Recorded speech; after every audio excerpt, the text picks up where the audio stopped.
എടോ ശാരദ. ശാരദ എവിടെ?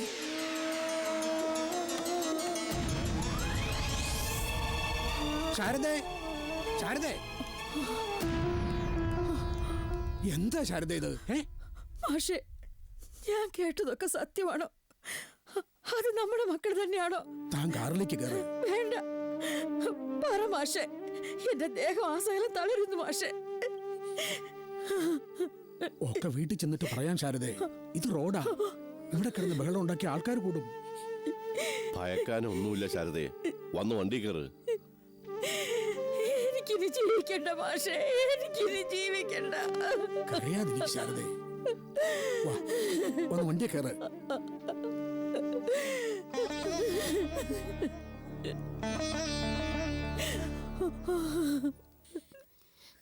മക്കളെ, നിങ്ങൾക്ക് എന്താ സംഭവിച്ചത് മക്കളെ? ആരാ നിങ്ങളോട് ഇതൊക്കെ ചെയ്തത്?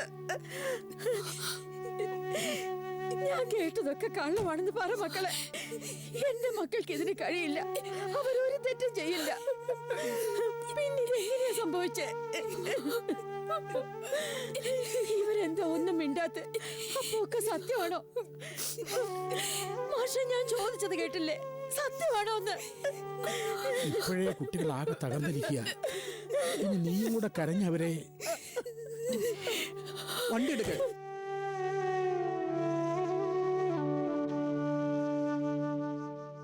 ഗേറ്റും ഡോറും ഒക്കെ തുറന്നു കിടക്കാണല്ലോ, അകത്താളുണ്ടാവും. എന്നിട്ട് ആരുടെയും തലവട്ടം കാണുന്നില്ലല്ലോ. എങ്ങനെ കാണും? കണ്ട ആൾക്കാരെ മുഖത്ത് കാറ് തുപ്പില്ലേ? ഭാര്യ മക്കളെ അടക്കി പിടിച്ചോണ്ടിരിക്കുകയായിരുന്നല്ലോ അങ്ങേര്.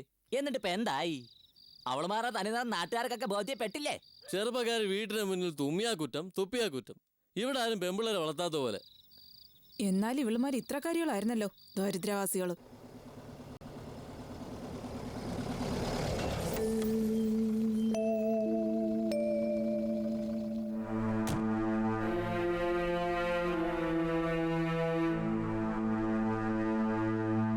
ഇറങ്ങി വാടൂ.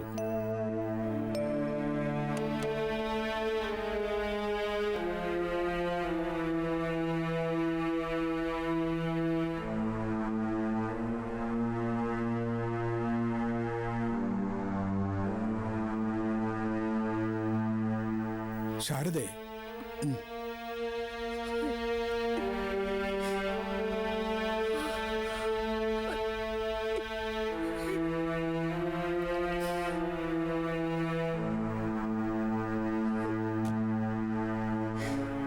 ഇറങ്ങി വാ മക്കളെ.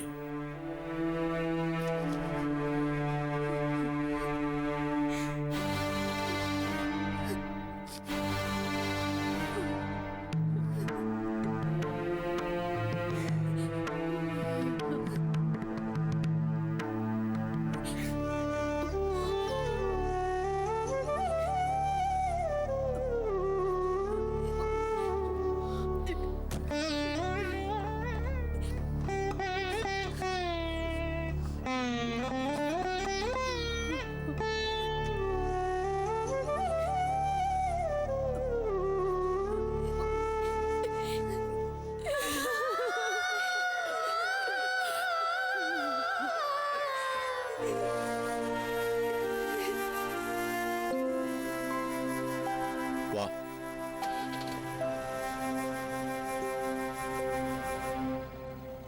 എന്നാലും ഇത് വളരെ മോശമായി പോയി സാറേ.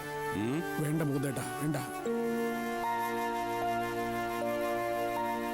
അവളുമാരുടെ കരച്ചിലൊക്കെ കള്ളക്കരച്ചില്ല. സംഗതി പൊളിഞ്ഞപ്പോ നമ്മളെയൊക്കെ പറ്റിക്കാനുള്ള അടവാ.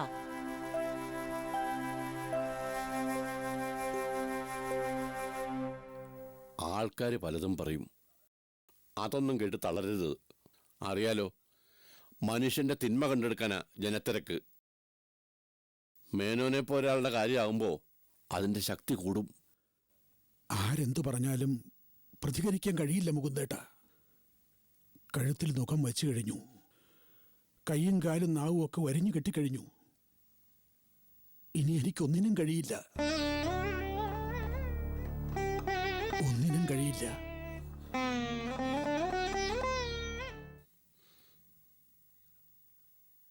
ദേ, കുട്ടികളുടെ മുമ്പിൽ താനിങ്ങനെ കരയരുത്. താനാ കുടുംബനാഥൻ. താൻ തളർന്നാൽ മറ്റുള്ളവർക്ക് പിടിച്ചു നിൽക്കാനാവില്ല. ആ ഓർമ്മ വേണം. ആ, അതുപോലെ നേരത്തെ പറഞ്ഞ് വീണ്ടും ഓർമ്മിപ്പിക്കുക. കുട്ടികളെ ഒരിക്കലും വഴക്ക് പറയരുത്. വേദനിപ്പിക്കുന്നൊരു വാക്കുപോലും പറയരുത്. എന്റെ കുട്ടികൾ ഒരു തെറ്റും ചെയ്തിട്ടില്ല, ചെയ്യേയില്ല. പിന്നെന്തിന് ഞാനവരെ? ശരി, എന്നാ അകത്തേക്കെന്ന് ഭാര്യയും കുട്ടികളെയും ഒക്കെ സമാധാനിപ്പിക്ക്. ഞാൻ നാളെ രാവിലെ വരാം.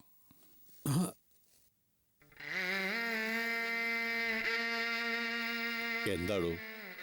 ഇത്രയും നേരം ആശ്വാസവാക്കുമായിട്ട് മുകുന്ദേട്ടൻ കൂടെ ഉണ്ടായിരുന്നു. ഇനി ഞാൻ ഒറ്റയ്ക്ക്. ഒന്നും സംഭവിക്കില്ലടോ, ഞാനല്ലേ പറയുന്നത്.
താൻ കുറച്ചു നേരം കിടക്ക്, നല്ല ക്ഷീണമുണ്ട്.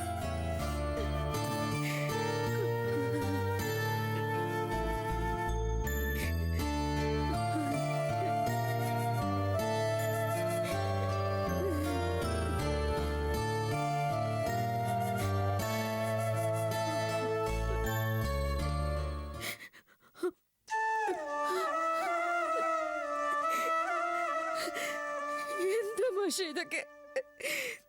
നമ്മുടെ മക്കൾക്ക് ഒരിക്കലും ഇതിന് കഴിയില്ല. പിന്നെ ഇതെങ്ങനെ സംഭവിച്ചു മാഷേ? താൻ പറയാറില്ലേ ഇടയ്ക്കിടയ്ക്ക് സമയദോഷത്തെ പറ്റി? നമുക്കിപ്പം മോശം സമയമായിരിക്കും, അല്ലാതെ എനിക്കൊന്നും പറയാൻ കഴിയുന്നില്ലടോ. പ്രായപൂർത്തിയായ പെൺമക്കൾക്ക് ചീത്തപ്പേരുണ്ടായ പിന്നെ ജീവിച്ചിരുന്നിട്ട് കാര്യമുണ്ടോ? മരണമായി ഇതിലും നല്ലത്.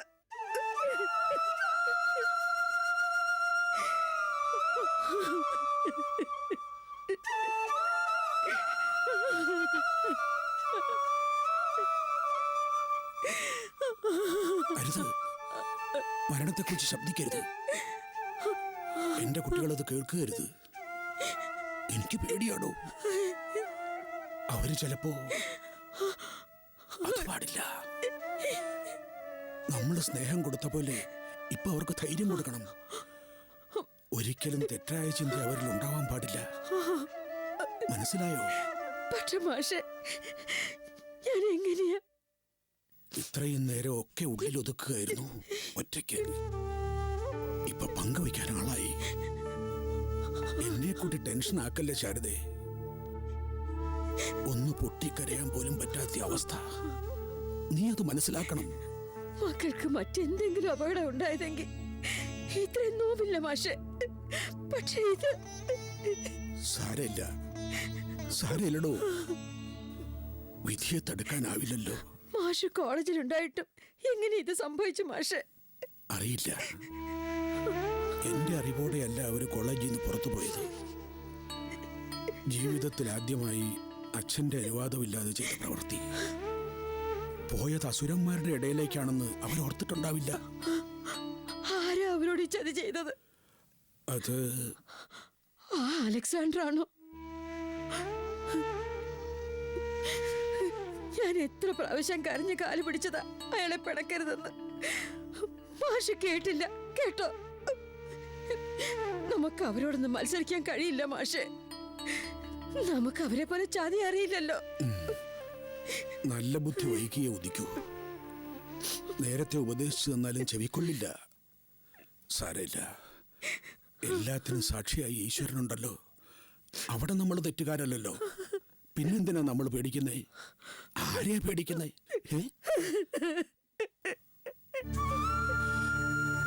കരയരുത് ശാരദേ. ഞാൻ പറഞ്ഞല്ലോ, നമ്മുടെ മക്കൾക്ക് ധൈര്യം കൊടുക്കണം. ഇതൊരു നിസ്സാര സംഭവമായിട്ട് അവർക്ക് തോന്നണം, തോന്നിപ്പിക്കണം.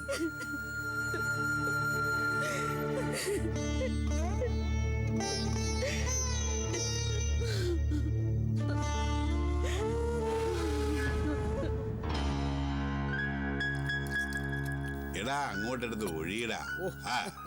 നീ കാണിച്ചോ? എടുത്തോ. ഇന്ന് നമുക്കെല്ലാം സന്തോഷത്തിന്റെ ദിവസമാണ്. പരമസന്തോഷം.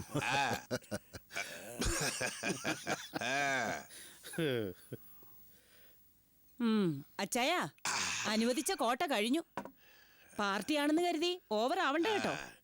ഞാൻ ഇന്ന് ഓവർ ആവോടി. നീയും നിന്റെ മക്കളും കൂടി അലക്സാണ്ടർ പേട്ടയെ കുഴിയാനയാക്കി കളഞ്ഞില്ലേ? ഇന്ന് ഞാൻ നെഞ്ചി വിരിച്ച് നിന്റെയൊക്കെ മുമ്പിൽ നടക്കോടി. അത് ആഘോഷിക്കണോ എനിക്ക്? ഇന്ന് അല്പം കൺസെഷൻ കൊടുത്തേ മതിയാവൂ സാറാമേ. ആ ഒരു കൊടക്കീഴിൽ മാറോട് അണച്ചോണ്ട് കിടന്ന മക്കളാ. ഇനി ആ പ്രൊഫസർ എന്നാ അയ്യടാ കൂവേ? മക്കളെയും കൂട്ടി ഏതെങ്കിലും ട്രെയിനിന്റെ മുമ്പിൽ തല വെക്കും. അങ്ങനെ സംഭവിച്ച അതോടെ നമ്മുടെ സുഖം പോവില്ലടോ. പ്രൊഫസർ മരണപ്പെടരുതേ എന്ന് ആഗ്രഹിക്കുകയാണ് ഞാൻ. ഒറ്റയടിക്കൊരു പോക്കും അത് ശരിയാവില്ല. ഈ കൊല്ലാതെ കൊല്ലുക എന്ന് കേട്ടിട്ടില്ലേ? അങ്ങനെ തീരണം പ്രൊഫസറും അയാളെ കുടുംബവും. അതെ, വില്യത്തിനു വേണ്ടി യാതനയുമായി എത്ര തവണ അയാളുടെ മുമ്പിൽ പോയി നിന്നിട്ടുണ്ടെന്ന് അറിയാമോ ഞാൻ? അയാളുടെ സ്റ്റുഡന്റ് ആയിട്ട് പോലും അയാൾ ദയ കാട്ടിയില്ല. അവന് ശിക്ഷ കിട്ടിയിട്ടേ അയാൾ അടങ്ങിയുള്ളൂ. അതിനെന്താ, കിട്ടിയപ്പോ അയാൾക്ക് ഒന്നിച്ച് കിട്ടിയല്ലോ. സാറാമേ, നമ്മുടെ വില്ല് ഇന്നോ നാളോ ജയിലിൽ നിന്ന് ഇങ്ങി വരും. പക്ഷേ പ്രൊഫസറെ കാര്യമോ? അയാളെ മക്കൾ ഇനി എങ്ങനെ ചാരിത്ര ശുദ്ധി തെളിയിക്കും? ഭൂമി പുലർത്തു പോകാൻ അവളുമാർ സീതാരാമി വന്നുവല്ലോ. മാനം നഷ്ടപ്പെട്ട മക്കളുമായിട്ട് അയാൾ റോഡ് നീളെ തെണ്ടണം. അയാളെ മക്കളെയും കാണുമ്പോ ആൾക്കാർ മുഖത്തേക്ക് കാർക്കിച്ചു തുപ്പണം. ഒക്കെ നടക്കും സാറാമ ചേട്ടത്തി. കെട്ടുപ്രായം തികഞ്ഞ പെൺപിള്ളേരുടെ മാനം നഷ്ടപ്പെട്ട അതോടെ ഗോപി വരയ്ക്കുന്നതാ നല്ലത്. ജീവിതത്തിൽ കല്യാണത്തിന് ചടങ്ങുണ്ട്. വ്യഭിചരിച്ച പെണ്ണിനെ ഏതവൻ കെട്ടിക്കൊണ്ട് പോകാനാ? അയ്യോ എനിക്ക് വയ്യായേ. എടാ ചെറായി, നീ ഒരു വെക്കൂടി എവക്ക് കൊടുക്കാത്തതിന്റെ കൊതിക്കറുവാ. ഇവര് കാണുന്ന ഒന്നും കണക്കാക്കണ്ട. നീ ഒരെണ്ണം അകത്തായിക്കോ.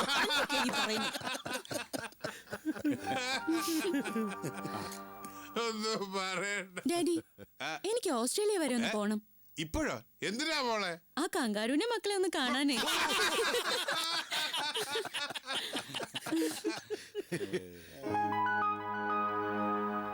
അയ്യോ ഇല്ല, കൊച്ചൻ എന്തിനാ അവിടെ ഒറ്റയ്ക്ക് ഇങ്ങനെ ഇരിക്കുന്നേ? എടി മോളെ, നീ എന്ന് അവനെ ഇങ്ങോട്ട് വിളിച്ചോണ്ട് വാ. ദേ, അവൻ വിചാരിച്ചോണ്ടാണ് നമുക്ക് ഇതെല്ലാം കഴിഞ്ഞത്. ശരി ഡാഡി. എന്നാലും അവൻ മിടുക്കനാ. തുട്ടു കൊടുക്കാന്ന് പറഞ്ഞപ്പോ ആത്മാർത്ഥ സുഹൃത്തുക്കളെ പോലെ ഒറ്റ കൊടുത്തവരാ. ഏത് നമ്മുടെ യുവദാസിനെ പോലെ. ശിവനെന്താ ഇവിടെ ഒറ്റയ്ക്കിരിക്കുന്നേ? ഡാഡി വിളിക്കുന്നു, അങ്ങോട്ടിരിക്കെ. ഇപ്പൊ തന്നെ സമയം വൈകി. വീട്ടിൽ അന്വേഷിക്കുന്നുണ്ടാവും. പത്രത്തിലൊക്കെ വാർത്ത അച്ചടിച്ചു വന്ന സ്ഥിതിക്ക് ആകെ പ്രശ്നമെന്നാ തോന്നുന്നു. എന്തു പ്രശ്നം? പത്രത്തില് ശിവനെ കുറിച്ച് തെറ്റായി ഒന്നും എഴുതിയിട്ടില്ലല്ലോ. പോരാത്തതിന് ശിവനെ കേസിൽ നിന്ന് ഒഴിവാക്കുകയും ചെയ്തു. പിന്നെന്താ? എന്നാലും ഇത്തരം ഒരു കേസായതുകൊണ്ട്. ആ കള ശിവ, തനിക്ക് നല്ലൊരു ട്രീറ്റ് ചെയ്യാതെ ഞാൻ ഇവിടുന്ന് വിടില്ല. ലോകത്ത് ആരും ചെയ്യാത്ത ഉപകാര ശിവൻ എനിക്കും എന്റെ ഫാമിലിക്കും വേണ്ടി ചെയ്തത്. അതിന് തക്ക പ്രത്യുപകാരവും പ്രതീക്ഷിക്കാം. ഉപകരിച്ചവരെ ഉപദ്രവിച്ചല്ല, സഹായിച്ച ഞങ്ങൾക്ക് പരിചയം. തന്റെ അച്ഛൻ പറഞ്ഞ പോലെ കേട്ടു. ഇനി ഇതിന്റെ പേരിൽ എന്തൊക്കെ ഉണ്ടാവുമോ? പ്രൊഫസർ മേനോ നിസ്സാരക്കാരനല്ല, ഭീഷണിക്കുമില്ല അടങ്ങിയിരിക്കുന്ന ആളുമല്ല. എന്നാ കേട്ടോ, ഇവിടെ പ്രൊഫസറും അയാളുടെ മക്കളും അടങ്ങും. അത്തരമൊരു ഷോക്ക് ട്രീറ്റ്മെന്റാ കൊടുത്തിരിക്കുന്നത്. ദേവയാനി എന്ന പെൺസിംഹം ഇനി കമാന്നൊരക്ഷരം ഉച്ചരിക്കില്ല. ഇന്നവള് ശിവനുമായി സംസാരിച്ചു നിൽക്കുമ്പോ അനുനയത്തിൽ വന്ന എന്നെ കണ്ട് മനസ്സുകൊണ്ട് ചിരിച്ചു കാണും. അപ്പോഴും കരുതിയിട്ടുണ്ടാവില്ല ശിവനും ഞാനും എന്റെ കുടുംബവും ഒന്നിച്ചൊരു കരാറിലെത്തിയെന്ന്. കരാറിന്റെ കാലാവധി കഴിഞ്ഞു. ഇനിയിപ്പോ കരാറുകാരനെ എല്ലാവരും കൂടെ ഒറ്റപ്പെടുത്തി കളയരുത്. ജീവിതത്തിൽ ആദ്യമായ ഇങ്ങനൊരു തരംതാണ് പ്രവൃത്തി ചെയ്യുന്നത്. സത്യം പറഞ്ഞ പേടി ഇപ്പോഴും മനസ്സിൽ നിന്ന് അങ്ങോട്ട് പോയിട്ടില്ല. നിങ്ങൾ ഇവിടെ സംസാരിച്ചുകൊണ്ടിരിക്കുകയാണോ? ശിവ ഒന്ന് വന്നേ. ഡാഡി, ശിവന് വല്ലാത്ത പേടി. പേടി മാറ്റാൻ എന്താ ചെയ്യാ ഡാഡി? പേടി മാറ്റാൻ പറ്റിയ സാധനമല്ലയോ കുപ്പി കിടക്കണ അവിടെ ചോക്കിയായിരിക്കുന്നത്. ആവശ്യത്തിനടുത്ത് വീശിക്കോ, സകല വികാരവും പോവും. ഞാൻ മദ്യപിക്കാറില്ല. ദുശീലം തുടങ്ങേണ്ട പ്രായം കഴിഞ്ഞല്ലോ, പിന്നെ എന്താ മദ്യപിക്കാത്ത? മദ്യപിക്കത്തില്ലേ? വേണ്ട. ശിവൻ ഇങ്ങോട്ട് വന്നേ, നമുക്ക് ചില ഇടപാടൊക്കെ തീർക്കാനുണ്ട്. വാ കുട്ടാ വാ.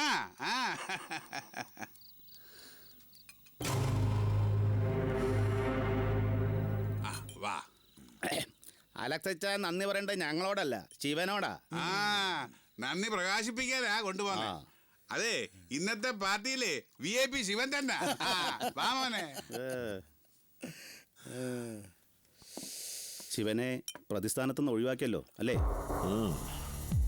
ഇപ്പോ കേസിലെ സാക്ഷിയാ ശിവൻ, ഒന്നാം സാക്ഷി. ശിവനപ്പം കല്യാണിയും ദേവയാനിയും ക്ലാസ് കട്ട് ചെയ്ത് പോയി എന്നുള്ളത് ഉറപ്പാ. അതുകൊണ്ട് കേസ് കോടതിയിൽ എടുക്കുമ്പോ പ്രൊഫസറുടെ മക്കൾ കിടന്ന് വെള്ളം കുടിക്കും. സ്വാധീനവും പണവും ഉപയോഗിച്ച് വക്കീലിനെ പബ്ലിക് പ്രോസിക്യൂട്ടർ ആക്കാനാ അലക്സച്ചാന്റെ ശ്രമം. ചാൻസ് മിസ്സാക്കരുത്. അലക്സച്ചാന് വേണ്ടി ഏറ്റെടുത്ത കേസുകളിൽ ഒരേ ഒരു കേസ് മാത്രമേ ഞാൻ ഇതുവരെ തോറ്റിട്ടുള്ളൂ. അത് വില്യത്തിൻ്റെ കേസാണ്. അതിൻ്റെ കുറ്റബോധം ഉള്ളിലുണ്ട്. പ്രൊഫസറുടെ മക്കളുടെ കേസിൽ ഞാൻ പബ്ലിക് പ്രോസിക്യൂട്ടർ ആയാൽ അതിൻ്റെ കണക്ക് ഞാൻ തീർക്കും. എങ്ങനെയും പ്രൊഫസറുടെ മക്കൾക്ക് ഞാൻ ശിക്ഷ വാങ്ങിക്കൊടുക്കും. അതെൻ്റെ ഒരു വാശിയാണ്.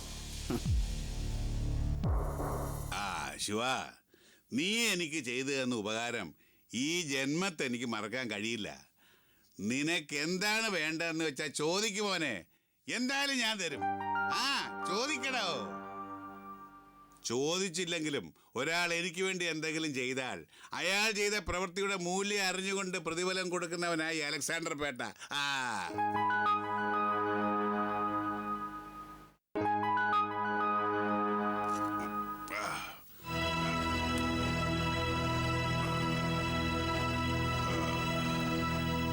ശിവ, ഇതാ ഇത് വെച്ചോ. കുറഞ്ഞു പോയെങ്കിൽ പറയണം, ലോകത്ത് വേറെ ആരും അറിയത്തില്ല. ഉണ്ട്. കേസിന്റെ കാര്യം ഓർത്തൊന്നും എൻ്റെ പൊന്നുമ വേവലാതിപ്പെടണ്ട. അത് അതിൻ്റെ വഴിക്ക് അങ്ങ് പോകും.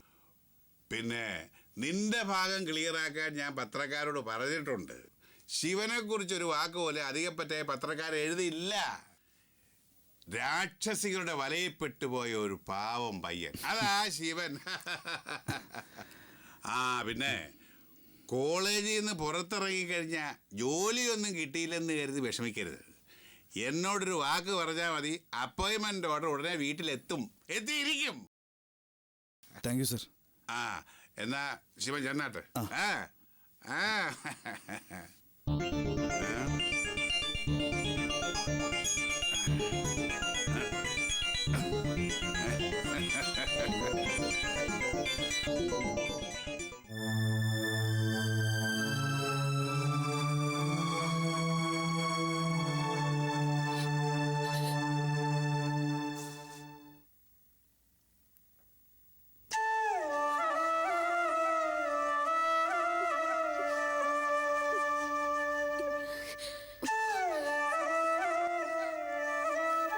സംഭവിക്കാൻ പാടില്ലാത്തതാണ് സംഭവിച്ചത്.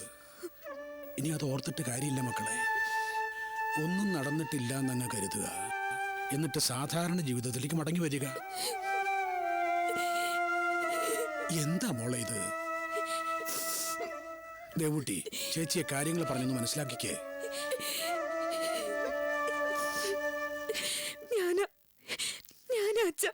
ചേച്ചി കൂടി സാരമില്ല. മക്കളോട് ക്ഷമിക്കേണ്ട കോടതി അച്ഛനും അമ്മയാ. ഞങ്ങൾ എപ്പോഴേ ക്ഷമിച്ചു കഴിഞ്ഞു. ഏതോ ഒരു ദുർബല നിമിഷത്തിൽ തോന്നിയ ചെറിയൊരു ബുദ്ധിമോശം. ജീവിതത്തിൽ ബുദ്ധിമോശം കാണിക്കാത്തതായിട്ട് ആരാ ഉള്ളത്? ആരുമില്ല. ദേ, അമ്മ അവിടെ സങ്കടപ്പെട്ടിരിക്കുക. നിങ്ങൾ വന്ന് എന്തെങ്കിലും കഴിക്ക്. വാ മക്കളെ, എണീറ്റ് വാ. ദേ, ഈ കണ്ണീരൊക്കെ ഒന്ന് തുടച്ചേ.